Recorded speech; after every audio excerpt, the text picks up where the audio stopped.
స్తోత్రం యేసయ్యా. ప్రియమైన దేవుని బిడ్డలారా, క్రీస్తు నామములో మీ అందరికీ సమాధానం కలుగును గాక. ఆమేన్. ప్రతి దినము దేవుని వాగ్దానం అని ఆత్మీయ చక్కటి కార్యక్రమంలో మిమ్మల్ని ప్రేమపూర్వకంగా ఆహ్వానిస్తున్న దేవుని బిడ్డారా, ఎలా ఉన్నారు? బాగున్నారా? ఉదయాన్నే లేస్తున్నారా? ప్రార్థన చేసుకుంటున్నారా? వాక్యాన్ని చదువుకుంటున్నారా? మరి ముఖ్యంగా ఈ వీడియోని లైక్ చేస్తున్నారా? షేర్ చేస్తున్నారా? మీ ప్రార్థన అవసరతలు కామెంట్ రూపంలో తెలియజేస్తున్నారా? ఎందుకంటే నీవు ఈ వీడియోని లైక్ చేయడం ద్వారా యూట్యూబ్ వారు ఈ వీడియోని అనేక మందికి ప్రమోట్ చేయడం జరుగుతుంది. అలాగే నువ్వు షేర్ చేయడం ద్వారా వీడియోని నువ్వు అనేక మందికి సువార్తను ప్రకటించిన వాడవుగా, లేదా సువార్త ప్రకటించిన సువార్తికురాలుగా ఉంటావు. అలాగే ఈ ప్రార్థన అవసరత తెలియజేయడం ద్వారా కామెంట్ ద్వారా నువ్వు ప్రార్థన అవసరతను ప్రార్థన చేయడం జరుగుతుంది. తద్వారా నీకు దేవుడు మేలు చేయబోతున్నాడు, విడిపిస్తాడని నీకు తెలియజేస్తున్నాను. కనుక ప్రతి ఒక్కరి వీడియోని లైక్ చేయండి, షేర్ చేయండి, ఛానల్ సబ్స్క్రైబ్ చేసుకోండి. మీరు ఎదురు చూస్తున్నారు ప్రతి దినము దేవుని వాగ్దానము. చదువుకుందాం. నేను చదువుతున్నాను కీర్తనల గ్రంథం 50వ అధ్యాయము 15వ వచనం. ఆపత్కాలమున నీవు నన్ను గూర్చి మొర్రపెట్టుము, నేను నిన్ను విడిపించేదను, నీవు నన్ను మహిమపరిచెదవు. దేవునికి స్తోత్రం. చక్కటి వాగ్దానం ద్వారా దినము దేవుడు నిన్ను పలకరిస్తూ నీతో మాట్లాడుతున్న వాగ్దానము. ఆపత్కాలమున నీవు నన్ను గూర్చి మొర్రపెట్టుము. దేవునికి స్తోత్రం. హల్లెలూయా. ఈ దినము ఒకవేళ ఎవరైనా ప్రపంచంలో ఉన్నారంటారా? నీకు శ్రమ కలిగినప్పుడు నన్ను జ్ఞాపకం చేసుకోని చెప్పేవారు ఎవరైనా ఉన్నారా? నీకు శ్రమ కలిగినప్పుడు నా దగ్గరికి రా, నీ శ్రమను పోగొడతానన్న వారు ఎవరైనా ఉన్నారంటారా? ఎవరూ లేరు.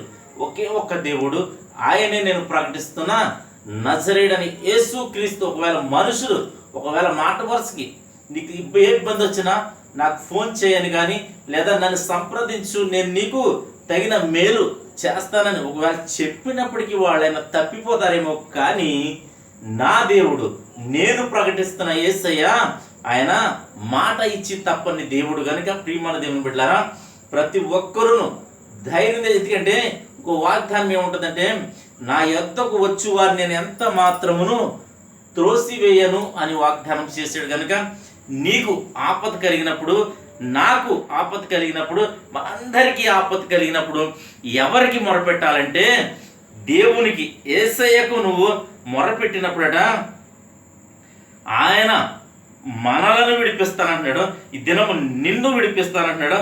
నిన్ను విడిపించినప్పుడు నువ్వేం చేస్తావంటే ఆయనకు కృతజ్ఞత కలిగి ఆయన నామాన్ని మహిమపరుస్తావు వాగ్దానం చేస్తున్నాడు. కనుక ప్రియమైన దేవుని బిడ్డలారా, నీ శ్రమను బట్టి కుంగిపోవద్దు, ప్రజలను ఆశ్రయించొద్దు.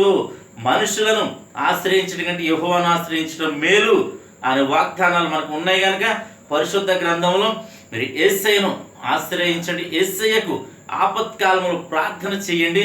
నీకు అనారోగ్యం వచ్చినప్పుడు ప్రార్థన చేయండి. వ్యాధులతో వెళ్తున్నప్పుడు ప్రార్థన చేయండి. సమస్యల గుండా శ్రమల్లో వెళ్తున్నప్పుడు మీరు యేసయ్యకు ప్రార్థన చేయండి. ఆయన నిన్ను విడిపించబోతున్నాడు. ఇదే దేవుడిస్తున్న వాగ్దానం. కనుక ప్రతి ఒక్కరూ ధైర్యం తెచ్చుకుని వాగ్దానాన్ని ఎత్తిపెట్టి ప్రార్థన చేయండి. దేవుడి మాటలు దీవించును గాక. ఆమేన్. ప్రార్థన చేస్తున్న స్తోత్రము తండ్రి, వందనాలు యేసయ్యా. ప్రతి దినము దేవుని వాగ్దానం అని ఆత్మీయ చక్కటి కార్యక్రమంలో తండ్రి పిలుస్తున్న వాగ్దానం. ఆపత్కాలమున నువ్వు నాకు మొరపెట్టుము, నేను నిన్ను విడిపించదన్న వాగ్దానం చేస్తున్నావు, నీవు నన్ను మహిమపరిచేదవని వాగ్దానం చేస్తున్నావు. ప్రభా, ఎంతమంది ఈ వీడియో బోర్డు ప్రభా రోడ్డు మార్గం వెళ్తుంటే చదువుతున్నారో, ప్రార్థనలు ఎక్కువిస్తున్నారు. యూట్యూబ్ ద్వారా కావచ్చు, షేర్ చాట్ ద్వారా కావచ్చు, ఫేస్బుక్ ద్వారా కావచ్చు, అలాగే ప్రభా ఇన్స్టాగ్రామ్ అనేకమైన వాటి ద్వారా ఎంతమంది ప్రజలు ఈ వీడియోను చూస్తున్నారో, స్టేటస్ల ద్వారా ప్రతి ఒక్కరిని మీరు బలపరచండి. ప్రతి ఒక్కరి జీవితాన్ని ఈ వాగ్దానాన్ని నెరవేర్చమని ప్రార్థిస్తున్నాను. రోగులుంటే స్వస్థపరచమని, యవనస్తులు చక్కటి సంబంధాలను అనుగ్రహించమని. అలాగే ప్రభువా, అనేక చోట్ల అల్లర్లు, గొడవలు ప్రభా నా తండ్రి, యుద్ధాలు జరుగుతూ ఉన్నాయి. ప్రతి చోట సమాధానం దయచేయమని. అలాగే అనేక మంది ప్రయాణికులు కావచ్చు నాయన, సముద్ర మార్గంలో బోటు షికారులు కానీ ఇలాగే వెళుతూ యాక్సిడెంట్లకు గురై ప్రభా నాయన చనిపోతూ ఉన్నారు. నీ రక్షణ లేక అనేక మంది నశించిపోతూ ఉన్నారు. ప్రతి ఒక్కరిని జ్ఞాపకం చేసుకోమని ప్రార్థిస్తున్నాం. ప్రతి చోటని కాపుదల ఉంచమని ప్రార్థిస్తున్నాను తండ్రి. అలాగే రక్షణ లేని బిడ్డకి రక్షణ, పాపంలో ఉన్న పాప క్షమాపణ, వ్యసనాలు నన్ను త్రాగుడు కావచ్చు, అనేక రకాల వ్యసనాల్లో బానిసలైపోయిన వారిని ప్రభా మీరు విడిపించమని, నీ రక్షణ అనుభవంలోకి నడిపించమని ప్రార్థిస్తున్నాను. ఈ దినం పెళ్లి రోజులు కానీ పుట్టినరోజులు కానీ జరిపించుకుని ప్రతి బిడ్డకి క్షేమాన్ని, సమాధానాన్ని సంవత్సరం అంతా ఈ దయకిరీటం ఉంచమని, అలాగే బిడ్డలు చేయు ప్రయాణాలు, ప్రయత్నాలు, చేతు పనుల్లో ప్రభా ఉద్యోగాలు సమస్తములో తోడైన మీరు మహిమ పొందమని యేసు నా పేట అడుగుచున్నాను పరమ తండ్రి. ఆమేన్. దేవుడు నిన్ను నీ కుటుంబాన్ని దీవించును గాక. ఆమేన్.